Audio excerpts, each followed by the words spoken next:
বাবুদের ইলেকশনের সময় এই মিঠুন চক্রবর্তীকে আমি রাজ্যসভার এমপি করেছিলাম, কিন্তু আমি জানতাম না ও বাংলার আর একজন বড় গদ্দার আরএসএস অফিসে গিয়ে মাথা নিচু করে দিয়ে এসেছিল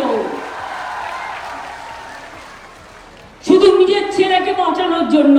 আপনাদের মনে পড়ে ওর ছেলেকে ধরেছিল,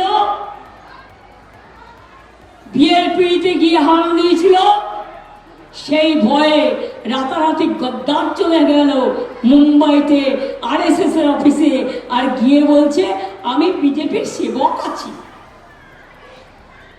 বল, যারা দোয়াশলা, যাদের কোনো আদর্শ নেই, জীবনে যারা জীবন যুদ্ধে লড়তে ভয় পায়, তাদের আমি মানুষ বলে মনে করি না। যারা জীবন যুদ্ধে লড়তে পারে আমি তাদের মানুষ বলে মনে করি। আমি গদ্দার নয়, আমি ভদ্দার, আমি সর্দার, আমি সব কিছু। এই যত লোকের ভিড় বাড়বে ততই উনি উল্টোপাল্টা আরও বকবেন। আমি গদ্দার নয়, আমি ভদ্দার, আমি সর্দার, আমি সব কিছু। এই যত লোকের ভিড় বাড়বে ততই উনি উল্টোপাল্টা আরও বকবেন।